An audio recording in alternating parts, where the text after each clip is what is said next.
Siyang hari ng mga hari, no? Siyang makapangyarihan sa lahat na may magagawa sa ating buhay. No? At tunay nga na ang araw na ito, oras na ito, nais ng Panginoon na mangusap sa bawat isa sa atin. Hindi ako yung nangungusap, ginagamit lang ako ng Panginoon yung aking bibig bilang magpapahayag o magbabahagi ng kanyang salita. Lahat tayo dito, nais ng Diyos na matamnan ng kanyang katotohanan. Amen. Ang sabi sa Biblia, pag nalaman natin ang salita ng Diyos, tayo ay natuto, malalaman natin ang katotohanan at makakalaya tayo. No? Makakalaya tayo saan? Sa lahat ng mga bagay na kasalanan, gawa ng diablo, gawa ng kaaway. Yung mga bagay sa mundong ito na hindi kalooban ng Panginoon, doon tayo nais palayain ng Panginoon. Sa mga kasinungalingan, sa takot, no? Pangamba, makakalaya tayo doon. In Jesus' name. Amen. So, ang ating title, basahin natin, Church, The Loving Shepherd and the Flock. Sino ba yung pinabanggit sa Bible na ang mapagmahal na pastol o pastor? No? Sino yun? Sino nakakaalam? Walang iba kundi ang Panginoong Jesucristo. No? The Loving Shepherd. Or narinig na natin yung salitang, The Lord is my shepherd. Ang Panginoong Diyos ang aking pastol. No? Ano ba yung pastol? Sino nakakaalam dito kung ano yung pastol? Yung tagapangalaga, tagapangasiwa, at nagmamahal doon sa kanyang mga tupa. No? Meron din pastol ng kalabaw dito sa Pilipinas. No? Kung anong mga klaseng hayop, nagpapastol. Ngunit, merong nais ipahatid sa atin ng Panginoon dito na ang title natin, Loving Shepherd. Gaano pa tayo kamahal ng Panginoon? Sino naniniwala dito mahal siya ng Panginoon? Amen. Mahal tayo ng Panginoon. No? The Lord is my shepherd. Yun ay nabanggit sa Biblia doon sa Psalm 23. No? Sa passage na yon throughout the New Testament. Nabanggit din sa New Testament, sa John chapter 10, na ang ating Panginoong Jesus, siya ang ating pastol. Mabuting pastol. Mapagmahal na pastol. No? Alam natin yung John 3:16? For God so loved the world, ibinigay ng Ama ang kanyang bugtong na anak upang tayo ay mailigtas.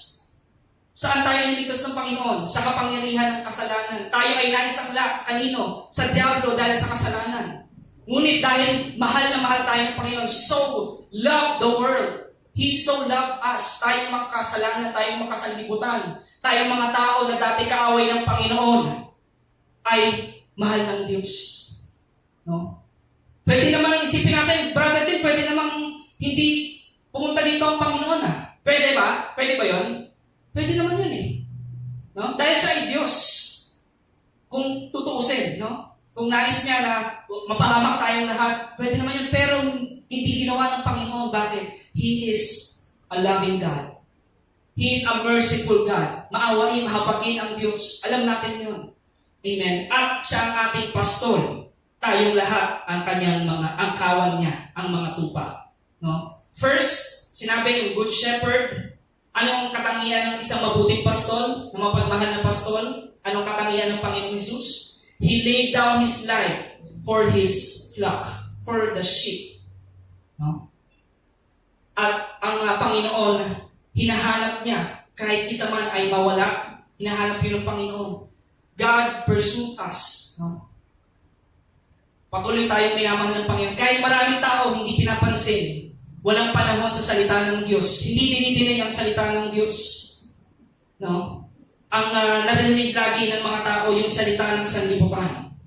Pero ang mabuting pastol, gayon pa man, kahit marami ang nagre-reject sa Kanya, patuloy na siya yung nagmamahal sa atin. He laid down His life for the sheep. At dun sa pangalawa, His sheep know His voice and follow Him. Sabi dun sa John chapter 10, sa verse 11, alam ng tupa yung kanyang boses ng kanyang pastol.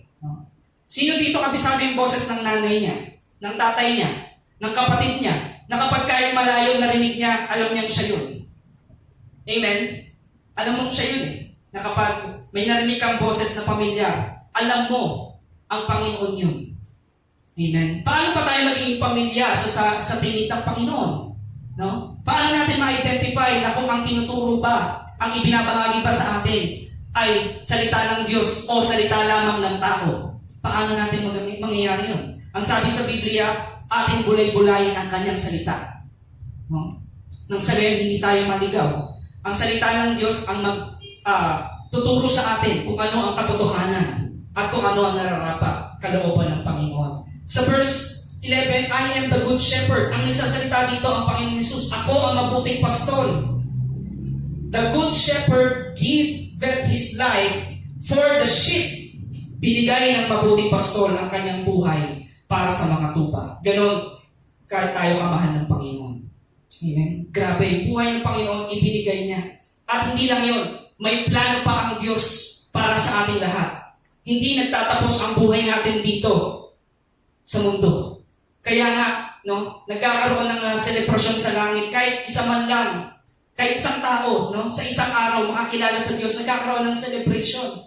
Yung mga nagbabalik loob na tupa, yung sa Panginoon, no, na dininig yung tinig niya, kakaroon ng selebrasyon sa langit. Huwag nating hayaan, no, yung ating mga kaibigan, kapamilya, no, ay hindi makarinig ng tinig ng Panginoon. Nais ng Panginoon na marinig ng lahat, walang mapahamak kahit isa. He is the good shepherd. He is a loving shepherd. Ayaw niyang mapahamak kahit isa. At sa verse 14, ang sabi, I am the good shepherd and know my sheep. Kilala ko ang aking mga tupa. Huh? And am known of mine. At kilala rin niya ako. Sino dito nakakilala talaga sa Panginoon? Totally. Paano natin siya nakilala? Sa pamamagitan ng kanyang salita, siya ay nagpapahayag. Sa pamamagitan ng mga sirkumstansya sa buhay natin, nagbibigay ang Diyos ng mensahe. Kaya napakalaga ng Bible study, ng ating spiritual discipline, prayer, fasting, mga pag-attend natin ng services kahit online, no? Pagdinig natin ng salita ng Panginoon.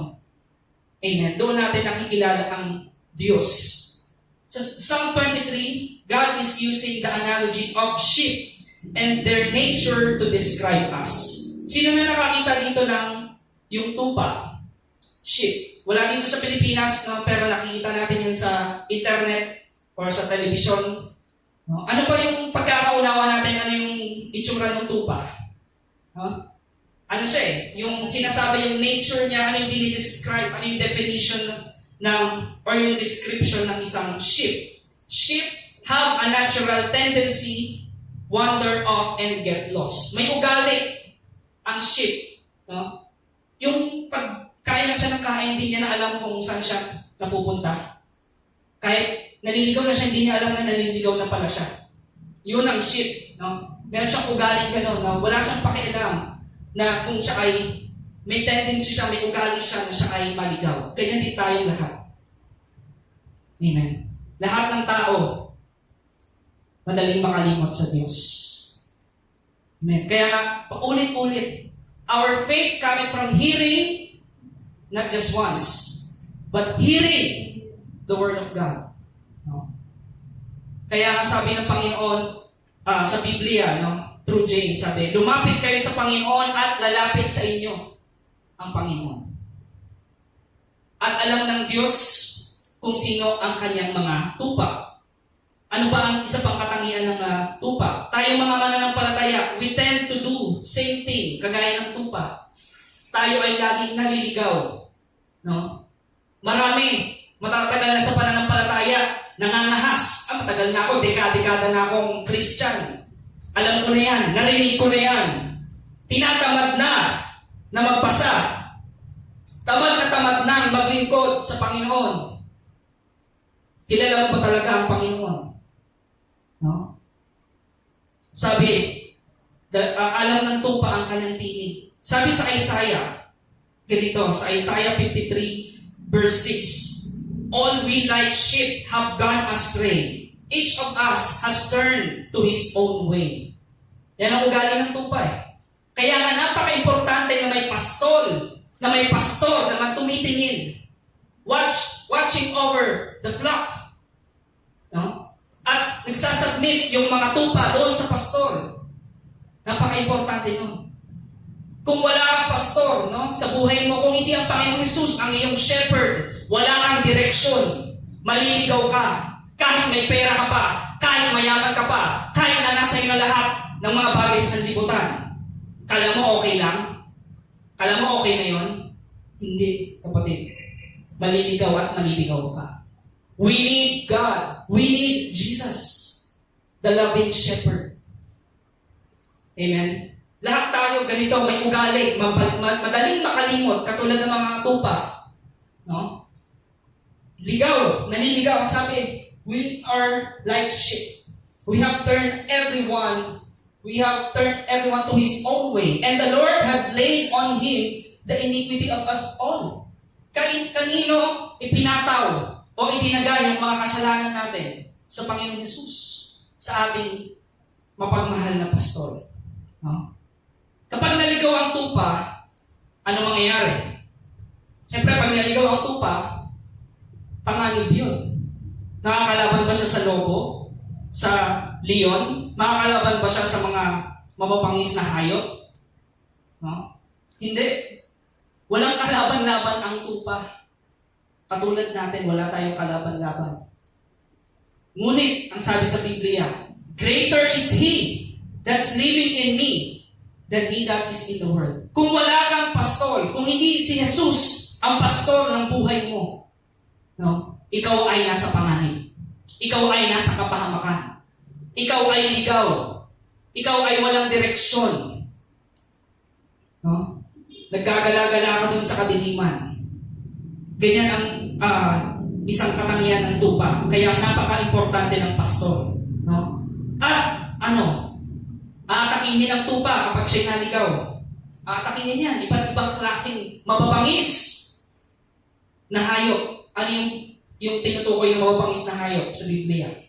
No? Yung mga masasamang espiritu na gumagala dito sa sanlibutan. Na umuudyok sa tao na gumawa ng mga bagay na hindi kalooban ng Diyos. Yun ang kapahamakan.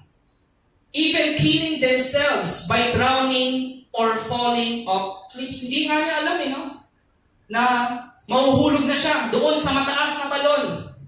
Hindi alam ng tupa yun. No? Kapag inudyukan na siya ng mga evil thoughts, ang isang naligaw na tao, talagang aatakihin siya. And he can even be suicidal. No? Sa panahon natin ngayon, tumataas ang rating ng suicide, depression, anxiety. Bakit? Bakit ganun? No? Alamin natin bakit. Anong nangyari? No? Sa mga ganoong tupa. Likewise, tulad sa atin, no? Ang nature natin, basahin natin sa Romans 7, verse 5. Ano ba ang nature natin? Katulad din tayo ng tupa. We have strong tendency to go astray. For when we were in the flesh, the motions of sins, which were by the law, did work in our members to bring forth fruit unto death. Ano yun? Yung ating katawan, no? Flesh, the motions of sin. Pita ng laman, yung gusto ng laman, yung gusto natin. Wala tayong kalaban-laban doon. Sa pita ng laman, kung wala ang kapangyarihan ng Diyos sa buhay natin, kung wala ang salita ng Diyos, which were by the law, did work in our members, ating katao. No? Kumikilos, yung mga kasalanan na iyon, yung nagsisimula sa tukso, bring forth fruit unto death, at humahantong sa kamatayan. Anong kamatayan? Hindi lang physical, no? Spiritual. Bakit maraming addict? Kahit alam nilang masama yun. Addict sa drugs, sa alak, sa mga kung anong bisyo, sugal. Bakit hindi nila, talpakan ng talpakan, sabong, mga ganon. Bakit? Hindi nila kaya motions of sins. Merong kumikilos sa ating laman. No? Because we are creature of habits. Alam ba natin yun? Yung nakasanayan, gagawin mo. Kaya naman, nais ng Panginoon na ating siyang makilala. No? Nang sa gayon tayo ay hindi maligaw. Malaman natin yung tamang direksyon sa buhay natin. Romans 8 verse 8. Anong sabi doon? So then they that are in the flesh cannot please God. Yung mga nasa laman ay hindi pwedeng makalugod sa Panginoon. We cannot please God unless nananahan sa atin ang kanyang espiritu. Sino ba ang nakakalugod sa Ama? Naalala niyo nung binaptize Panginoong Kristo sa ilog ng Jordan? Ito ang pinakamamahal kong anak. Sabi ng Panginoon, kinalulugdan ko. At bumaba ang banal na espiritu sa anyong kalapati. May boses taas, yun ang Diyos Ama. Kinalulugdan ng Ama ay ang anak. Ang tanong, lahat ba ng tao anak ng Diyos? Ito ang katotohanan, kapatid. Sa John 1:12, sino mang tumanggap sa Kanya, as many as received Him, gave them the right to be sons or daughters of God. Not by the will of man, but by the will of God. Yun ang sabi, as many as received Him, gave them power. Paano tayo naging anak ng Diyos? Dahil sa Panginoong Jesus, hindi dahil sa sarili natin. Hindi dahil sa sarili natin kalooban. No? Even to them that believe on His name. Yung mga tumanggap at sumampalataya. Hindi mo pwede sabihin, kilala ko naman ang Panginoong Jesus eh. Pero ang buhay mo, taliwas sa sinasabi ng Panginoong Jesus. Yung buhay mo, ligaw na ligaw ka.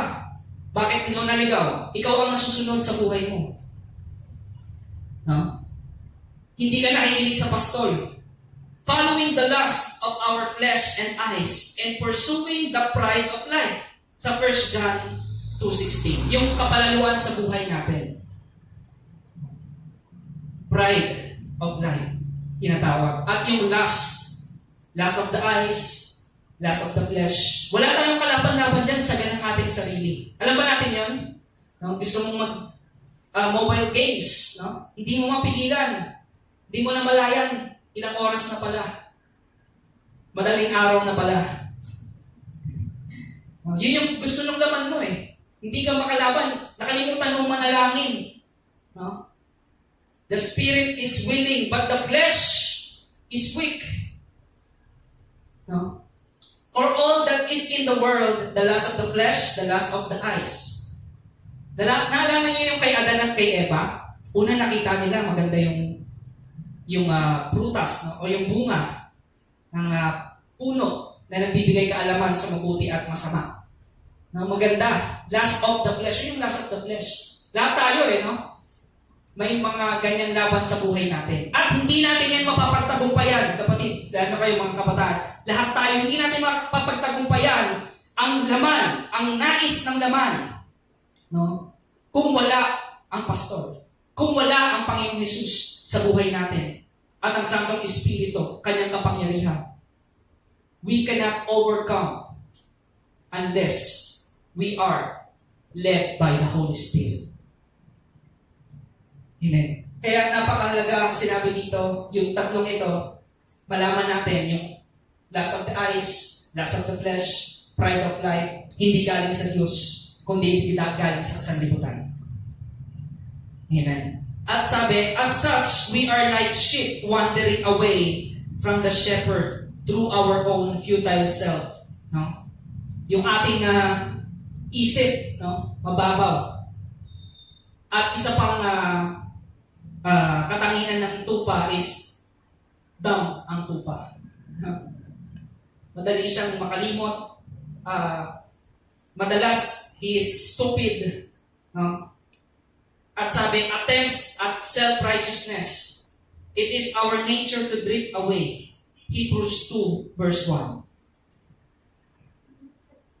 Hebrews chapter 2 verse 1. Therefore, we ought to give the more earnest heed to the things which we have heard, lest at any time we should let them slip. Sabi ni Apostle Paul.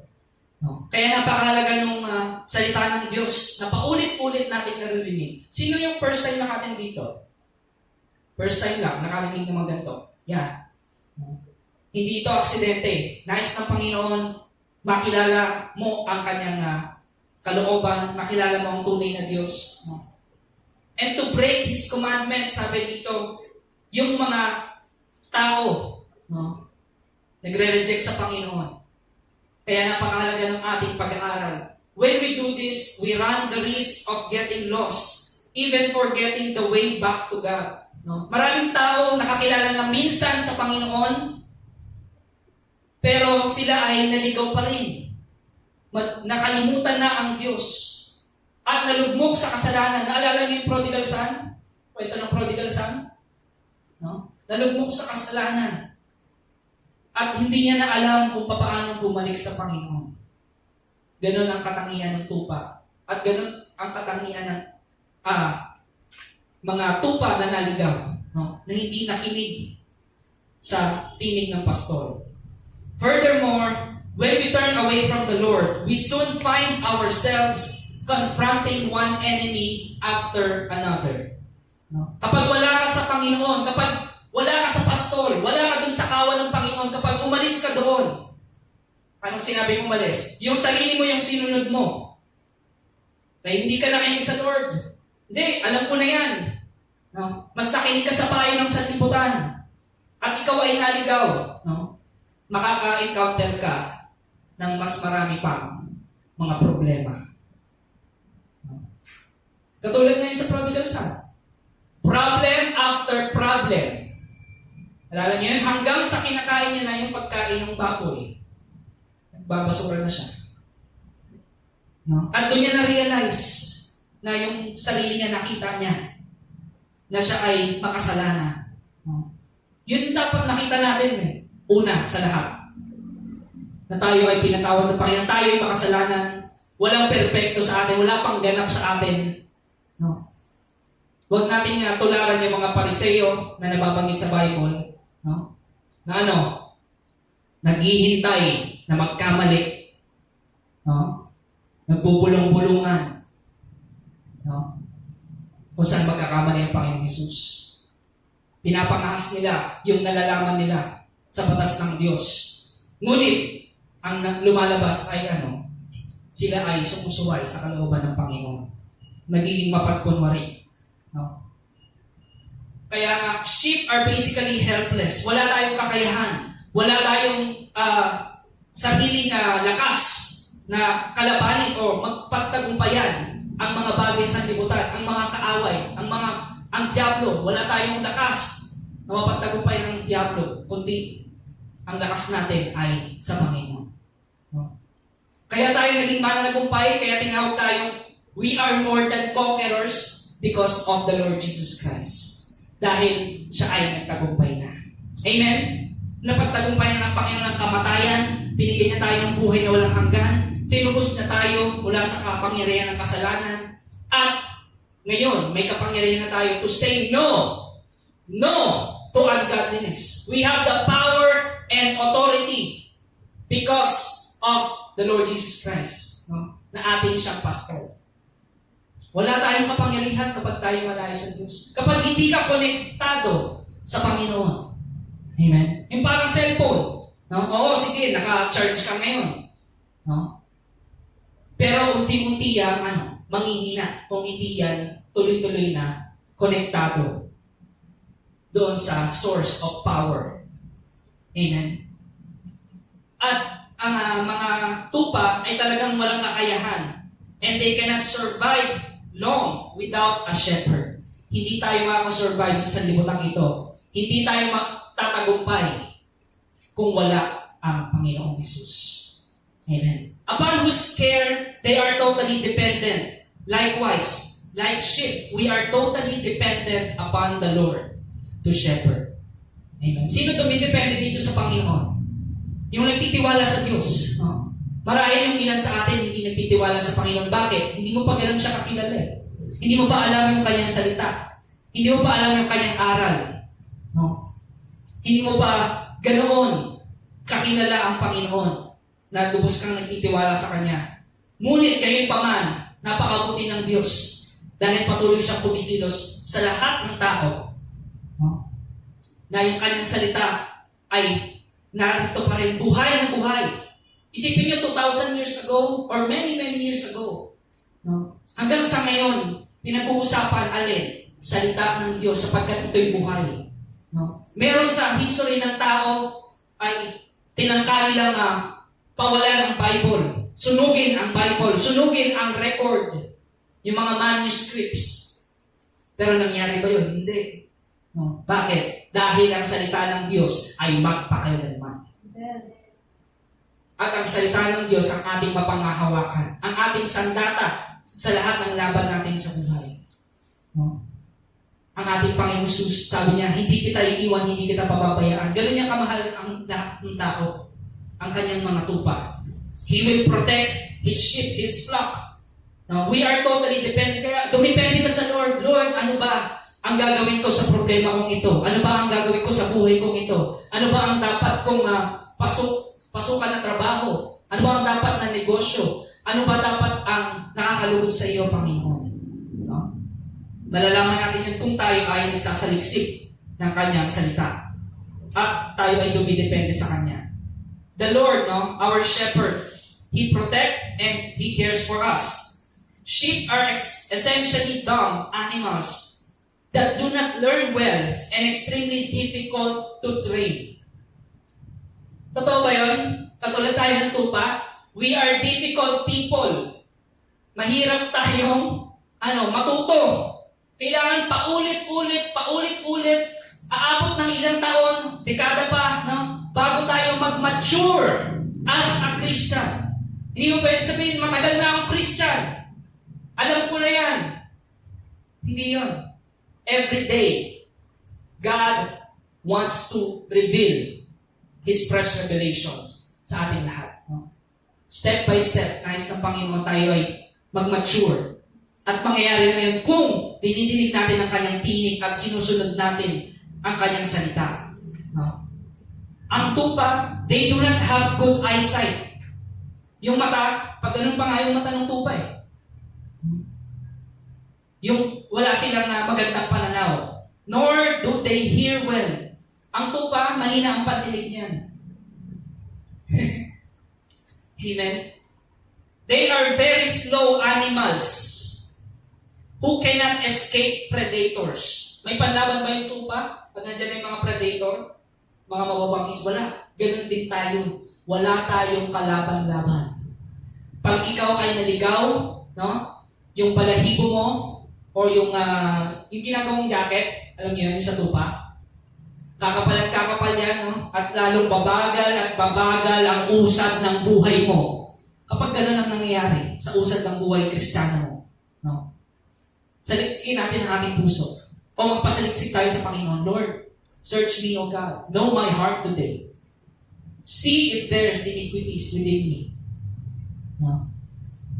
Ganon, manalangin. Yung panalangin, napakahalaga. Yung communication natin sa ating shepherd, sa ating Diyos, napakahalaga. Yung instruction ng Panginoon, napakahalaga. No? Dahil tayo ay walang kalaban-laban sa mga predators kung wala ang ating pastor. They have no camouflage and no weapons for defense, such as claws. Wala namang pangil yung tupa eh. Nakita ba kayo yung tupa may pangil? Nakakamagat na tupa. Wala namang ganun eh. Wala rin silang pangalmot. Wala. As in, walang kalaban-laban. Ganoon. No? Furthermore, sheep are easily frightened and become easily confused. Alam ba natin yon? Ang mga tupa ay mabilis matakot. Mabilis mangamba. No? Sino dito yung matatakutin?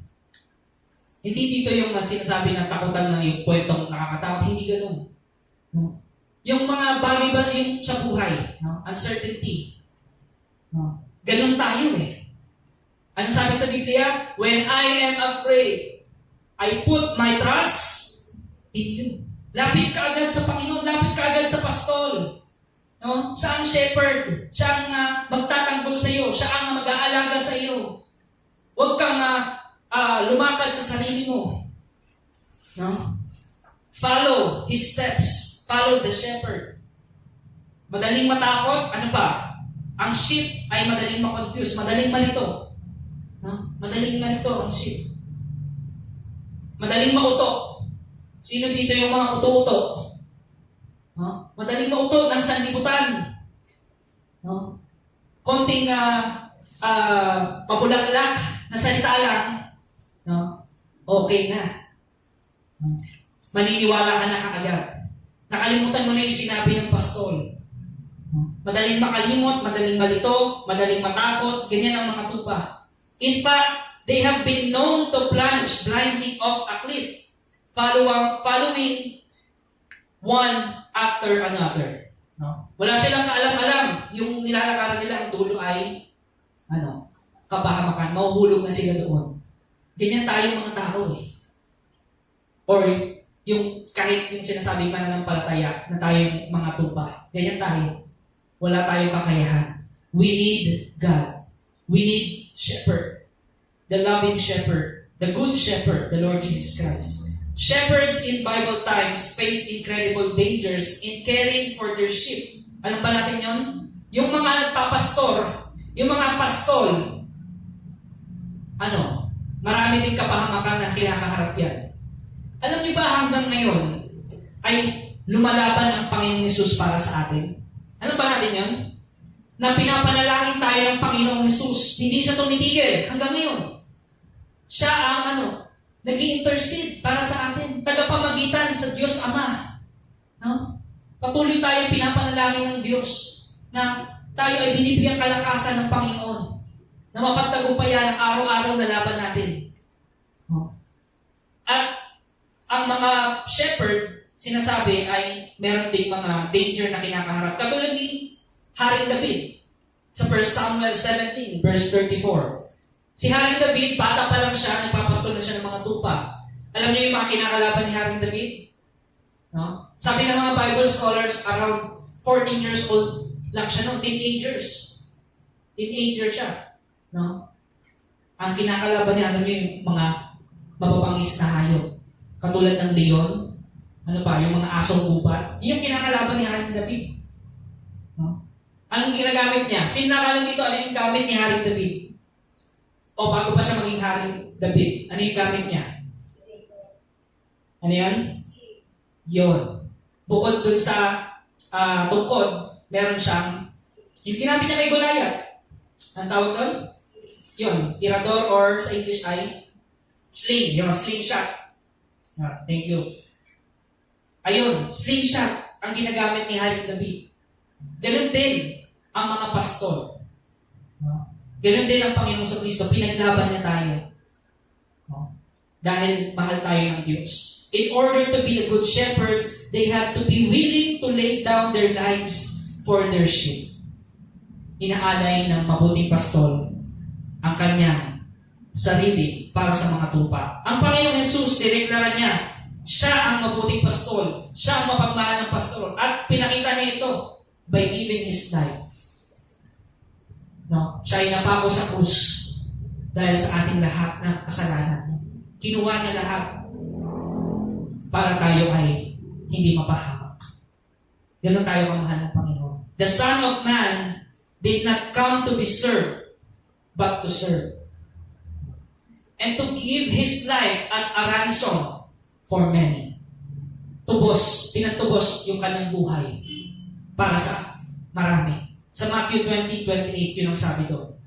Through His willing sacrifice, the Lord made salvation possible. Kaya tayo nagkaroon ng kaligtasan, hindi dahil mabait ka, no? Hindi dahil marami kang mabuting gawa, kundi dahil sa sakripisyo ng Panginoong Jesus. Amen? Ikaw ngayon ay makasigurado na ikaw ay mapupunta sa kanyang kaharian, sa langit, no? Ligtas, kaligtasan. Kaya naging posible yun dahil sa sakripisyo ng Panginoon. For all who come to Him in faith. No? In faith, nananampalataya. Ano ibig sabihin nananampalataya? Tinanggap mo siya, ang kanyang salita, at ikaw ay sumusunod sa Kanya. In proclaiming that He is good shepherd, Jesus speaks of laying down His life for His sheep. Yun ang sabi sa John chapter 10, verse 15. No, katulad ng tupa. Okay? So yung topic natin ngayon ay inalintulad tayo sa tupa at ang ating pastor ay ang Panginoon. Kailangan natin ang pastor. Sino dito ang maaming kailangan niya ang pastor? Hindi natin kakayanin. Wala tayong kakayahan. No? Na magtagumpay sa buhay na ito kung wala ang ating pastor. Amen.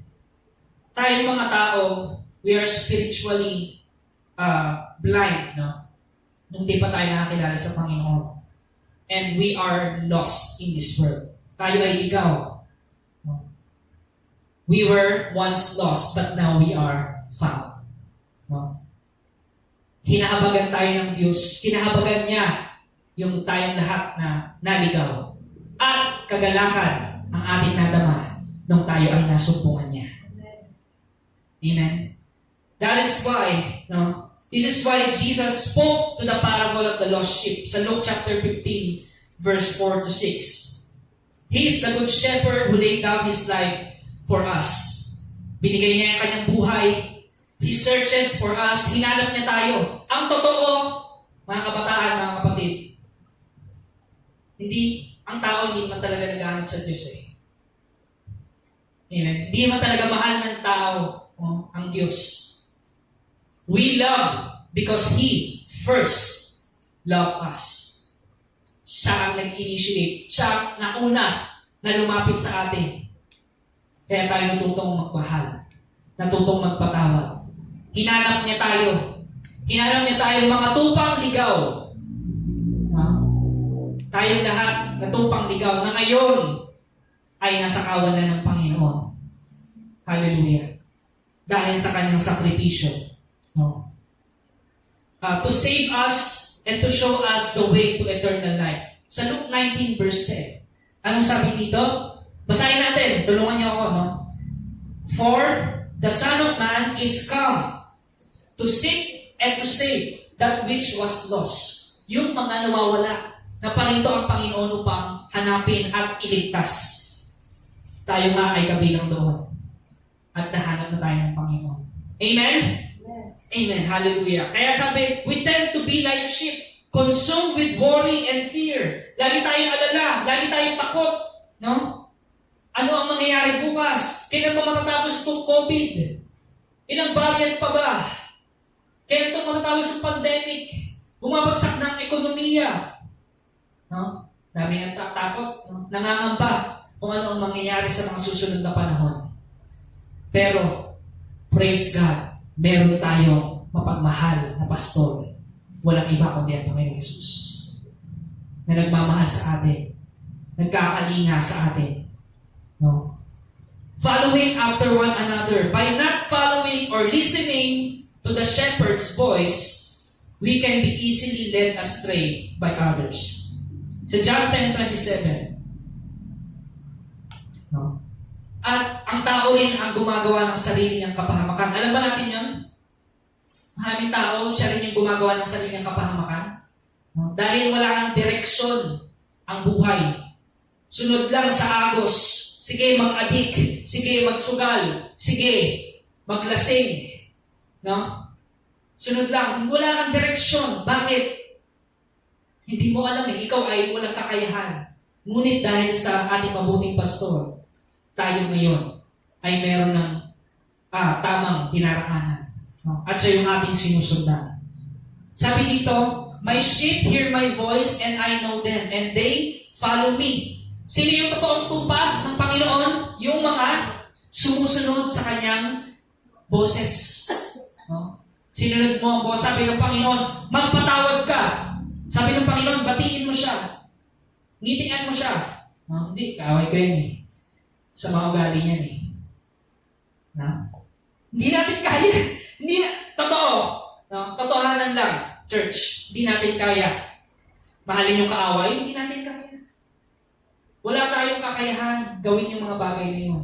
Pero dahil sinabi ng Panginoon at binigyan niya tayo ng kapangyarihan gawin yun by the power of the Holy Spirit. Ikaw ngayon ay nasasabi mo na yung salitang sorry, nasasabi mo na yung salitang I love you, sabi mo na yung salitang patawarin mo ako. Di ba yung mga maiikling salitang yun? Madalas ang mga tao hindi nasasabi. Bakit? May pride. No? Hindi mo yung nasasabi. Kaya napakahalaga ng salita ng pastor, salita ng Panginoong Yesus sa buhay natin upang hindi tayo maligaw. The Good Shepherd, Jesus, warns us, no, doon sa mga bagay na dito sa sanlibutan na nangyayari. I did tell you, but you do not believe, sabi niya. John 10:25. Sabi dito, atras tayo, I told you and you believe not. No? Sinabi ko na sa inyo pero hindi kayo The works that I do in my Father's name, they bear witness of me. Sa 26. But ye believe not, pero hindi kayo sumusunod, hindi kayo nagtitiwala. Dahil kayo ay hindi mga tupa. As I said unto you, sa 27, ang mga tupa ay nakikinig sa aking boses at sinusunod ang aking boses. Yun ang mga tunay na anak ng Diyos. Sa 28, at binibigyan ko sila ng, ano yung binigay sa akin ng Panginoon? Eternal life. Sino naniniwala dito sa forever? Yes, totoo ang forever. Totoo ang eternity. Because Jesus gave us eternal life. Amen? And they shall never perish. Hindi sila kailanman mapapahamak. Oo, maaring marami ang nakremate na mga Kristiyano dahil nga sa pandemic na ito. Pero hindi doon nagtatapos ang buhay. Kapatid, sabi, they will never perish. Hindi sila mapapahamak. Ano mang mangyari, whatever happens in this world, no? Meron kang buhay na walang hanggan na ibinigay sa iyo ng Panginoon. Kaya naman yun ang ating panghawakan, pangako ng Diyos, neither shall any man pluck them out of my hand. Hindi sila mananakaw sa aking kamay, sabi ng Panginoon. Yung kanyang mga tupa. Kaya nga, Psalm 23 verse 1, ano yung sabi doon? Panginoon ang aking pastol, hindi ako magkukulang. Amen. The Lord is my shepherd, I shall not want. Verse 2, He made me lie down in green pastures. Doon tayo dinadala ng Lord. Saan? Doon sa green pastures. Lunti ang mga tamo, no? Sabi, halaman na. He leadeth me beside still waters. No? Walang uhaw, walang gutom. No? Spiritually speaking, nasabi ng Panginoon. Verse 3, He restored my soul. He leadeth me in the path of righteousness for His name's sake. No? Ito ang nagsasabi sa atin na ang ating pastol, hindi niya tayo pababayaan. Lahat ng pangangailangan natin ay pagkakaloob niya. Kung tayo ay, ano yung kondisyon? Susunod sa Kanya. Hear my voice and follow His steps. No? Food, water, kapahingahan, kailangan ng mga basic needs, no? Protection, kaligtasan, ibibigay yan ng pastor. Kagalingan, kalakasan, karunungan, no? Lahat ng mga wala tayo pagkakaloob ng ating Panginoon kung tayo ay susunod sa Kanya. Amen? Naniniwala po ba tayo doon? Yes. We will have all we need. We will not lack the necessities of life. For He knows exactly what we need. Alam ng Panginoon, no? Kaya nga, sheep will not lie down when they are hungry, nor will they drink from fast-flowing streams. Sometimes the shepherd will temporarily dam up a stream so the sheep can quench their thirst, no? Talagang walang kakayahan yung mga tupa eh. Lahat ng nag-aasikaso ay ang pastor. Nakadepende lang tayo sa Kanya. Ibig ba sabihin ng dadating, wala na tayong gagawin? Hindi tayo magtatrabaho, hindi tayo mag-aaral? Wala tayong gagawin dito sa mundo? Hindi ganoon, kapatid. Sabi ng Panginoon, sundin natin yung Kanyang mga inutos. No? Kung ano man ang ipagkaloob sa atin ng Panginoon. No? Psalm 23 verse 2 speaks of leading the sheep beside the quiet, still waters. No? The shepherd lead his sheep because they cannot be driven.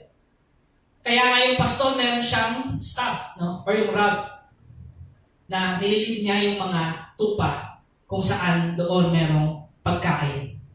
Amen? So, tapusin natin sa verse 3, Psalm 23 verse 3. Sabi dito, He restored my soul. No? And He leadeth me in the paths of righteousness for His name's sake. Ano ibig sabihin ng path of righteousness? No? Ang ibig sabihin ng sa Hebrew is well-worn paths or routes. In other words, when sheep wander onto a new path, they start to explore it, which invariably leads them to trouble. No, ganun yung mga sheep eh. Kaya kailangan ng may nag-lead, may leader. Walang iba kundi ang ating Panginoon. Merong laging nag-lead. This passage is closely to the warning in Hebrews 13 verse 9. Sabi dito sa Hebrews 13 verse 9. Hebrews 13 verse 9. Do not be carried away by all kinds of strange teachings. No? Sabi doon ni Apostle Paul, huwag kayo basta-basta maniniwala kung hindi yun galing sa Panginoon. Huwag kayong maniniwala sa kung anumang mga boses. Maraming bumaboses ngayon eh. Yeah? Sa internet, yung mga vlogger, yung mga streamer, marami. Television, ang daming bumaboses. At ini-impluwensyahan ang mga tao, lalo yung mga kabataan. Amen? Marami nag-i-influence sa inyo eh. Sa ating lahat. No? Pero kung meron kang salita ng Diyos dito sa puso mo, na talagang tinanggap mo at pinanghawakan mo, hindi ka maniligaw. Lagi mong diringgin at susundin ang salita ng pastor. No? Kaya nga sabi, huwag tayong basta-basta maniniwala doon sa mga strange doctrines, doon sa mga nag-i-influensya o mga pangangaral na hindi galing sa Panginoon. For it is a good thing that the heart be established with grace, not with meats, which have not profited them that have been occupied therein. Huwag tayong basta maniniwala. No? Kasi ang mga tupa, mabilis maniwala eh. No? Kaya kailangan, let us always go back to the Word of God. No? The Apostle Paul also alludes to this idea sa Ephesians 4:14. Ito sabi niya, Apostle Paul, children, no? Taas, that we henceforth be no more children, tossed to and fro. No? Yung hindi tayo carried away o maakay ng sanlibutan. No? Kaya nga, sa pagtatapos, ang ating topic, no? Ano sabi doon? The loving shepherd and his flock. Ang mapagmahal na pastor. Kaya naman lagi mo tatandaan, kapatid, mahal ka ng Panginoon. Sabi mo sa katabi mo, mahal ka ng Panginoon. Mahal tayong lahat ng Panginoon. No? Hindi to corny. Para sa ibang corny, mahal ka ni Lord. Ay, mahal ka daw ni Lord. Parang corny sa iba o lalo sa mga kabataan. Pero true love is never corny. Totoo ang pag-ibig ng Panginoon. At magpasawalang hanggan. No? Kinakalingan niya tayo. Dumipende lang tayo sa Kanya. Siya ay mapagmahal. Siya ay mabuti magpakailanman. No? Kaya nga sabi, let us remain in Him and He will remain in us. Abide in Him and He in us. No? Finally, the shepherd cares for the sheep because he loves them and wants to maintain his own good reputation as a faithful shepherd. And we've seen, dito nga sa tinalakay natin, Psalm 23 at doon sa John chapter 10, analogy of the Lord as the good shepherd was also applied by Jesus. Nakita natin yun, no? Walang pinakamabuting pastol. No? Lahat ng pastol dito sa sanlibutan, no? O kahit yung mga apostol, walang hihigit sa Panginoong Hesus. Siya ang ating mabuting pastol. Amen. In declaring that He is the shepherd of the sheep, Jesus is confirming that He is God. Jesus is God. He gave us eternal life. Ang Diyos lamang ang may kakayahang magbigay ng buhay na walang hanggan. Wala nang iba. At yun ay ang Panginoong Hesus. The eternal God is our shepherd. Isipin mo yun, no? Imagine, ang nag-aalaga sa iyo, ang may pakialam sa buhay mo, ay ang Diyos na gumawa ng sansinukob. No? And who would want it any other way? Hindi natin gugustuhin ang maligaw pa muli. No? Kaya manatili tayo sa Panginoon. Sino dito ang handang makinig sa tinig ng Diyos? No? Kaya patuloy tayong mag-submit sa Kanyang salita. Napakahalaga. Kailangan natin ng pastol. Kailangan natin si Jesus. Apart from Him, we are nothing. We are weak. We are helpless. No? Malulugmok tayo sa kasalanan. Malulugmok tayo sa mga bagay sa libutan kung wala ang Panginoon. Kaya ngayon, kapatid, tayo ay tumayo, tayo manalangin. No? Tayo ay lalapit muli sa Panginoon. At alam naman natin na tayong mga naririto ay may mga bagay pa sa puso natin na hindi pa natin nasasabi sa Lord. Tama ba? Hindi pa natin nako-confess sa Kanya. Na Lord, mahina ako sa ganitong parte ng pagkatao ko. Hindi ko kaya, Panginoon. This is the right time na umamin sa Kanya. Lord, kailangan ko ng kalakasan mula sa iyo. Hindi ko kaya, Panginoon, na mabuhay nang wala ka sa buhay ko. Yun ang dapat natin idalangin. Sige, mga kapatid, tayo ay manalangin sa mga oras ito. Ama namin Diyos, makapangyarihan sa lahat. Nagpapasalamat kami, Panginoon, sa oras na ito na ipinagkaloob mo sa amin. Narinig namin, Lord, ang iyong salita na tunay na ikaw ang nagmahal sa amin, na patuloy na nagmamahal sa amin. At alam namin, Lord, patuloy kang kumikilos sa buhay ng bawat isa sa amin, Panginoon, na iyong mga anak, kaming iyong mga tupa, at tunay ikaw ang aming mapagmahal na pastol. Ikaw ang aming mabuting pastol, na siyang aming sinusunod, O Diyos, na siyang nagkakalinga sa amin, na siyang nagpoprotekta sa amin. Maraming salamat, Panginoon, sa pag-ibig mo na hindi nagbabago magpakailanman. Kaya naman, kapatid, kung kinausap ka ng Panginoon sa gabi ito, alam ng Panginoon kung ano yung mga bagay sa puso mo. Kung pangamba man yan, takot man yan, sige kapatid, itaas mo yan sa Panginoon. Yung mga pagkukulang, yung mga kahinaan mo. No? Lord, meron akong pride sa buhay ko. Lord, mahina ako dito sa lust of the flesh, sa pita ng laman ko, Panginoon. Lord, addict ako dito, Panginoon, sa mobile games or sa anumang mga bagay, sa sanlibutan mga bagay, Lord. Tulungan mo ako, O Diyos, na mapagtagumpayan ito at masunod ko, Panginoon, ang iyong kalooban para sa akin.